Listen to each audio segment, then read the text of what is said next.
On this episode of the Layover Live, Sara Burton stops by to talk trends for 2019. So some of the hottest fashion trends that are coming up for 2019. Sarah's, yeah, we're talking about UX trends for 2019. Oh. Wow.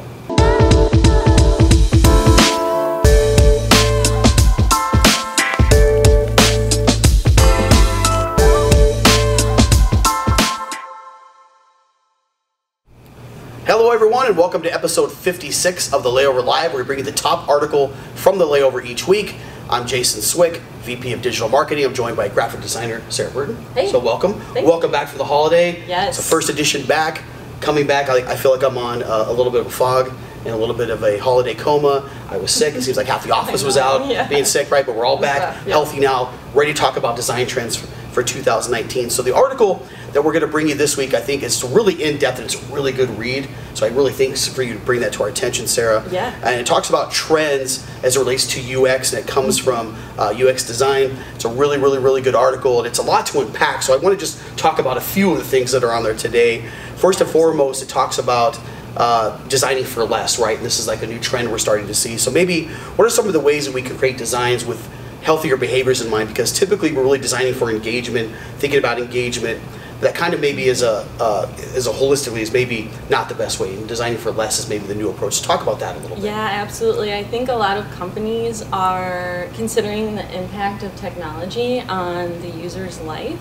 And we want to be less intrusive. Mm-hmm. You want to know that the technology is there for you, but then it's kind of like a silent power in your life. It's not really like taking over. A couple examples of this are, for instance, Gmail is allowing you to snooze emails for later. Instagram. Don't hit the snooze button too far. Exactly, though, right? yeah. All right. Instagram is actually notifying users when you're all caught up to minimize endless scrolling.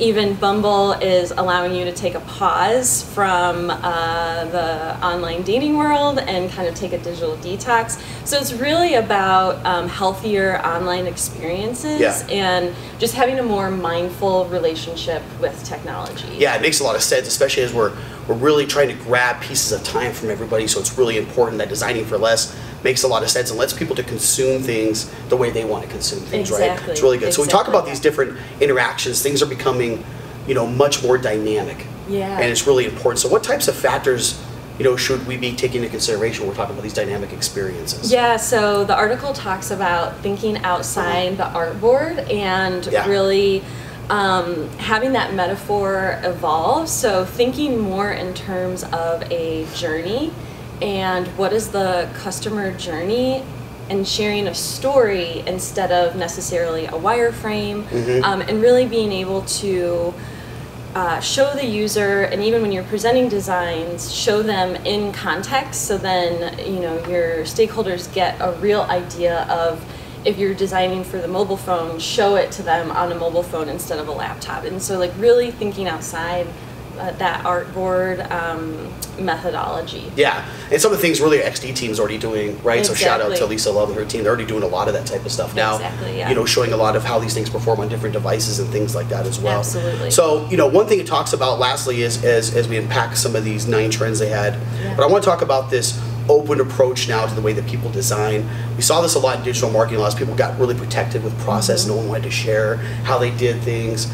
But we saw a shift away from that. We're starting to see that same shift in this open approach to design as well. So maybe explain what that means and even what that even looks like. Yeah, absolutely. So really, like you said, embracing an open approach to design, and designers really kind of taking a peek behind the curtain and really getting your stakeholders involved up front. And we want to be known for our authenticity, our transparency, and the ability to collaborate with our peers, I think, is really important. And it's really, we're selling a process, not necessarily a deliverable sometimes. So it's really that democratization of access to design knowledge that we want to be able to share, and going forward, just make that a part of our process. Yeah, really, really good stuff. And Sara, thanks for sharing that. Again, a really, really, really good article. It's a little bit of a long read, but a really, really good read, which talks about the evolution of what to look forward to as it relates to design and UX moving into 2019. Yeah. So thanks everyone for tuning in each and every week. Happy New Year. We'll see you next time and have a great day.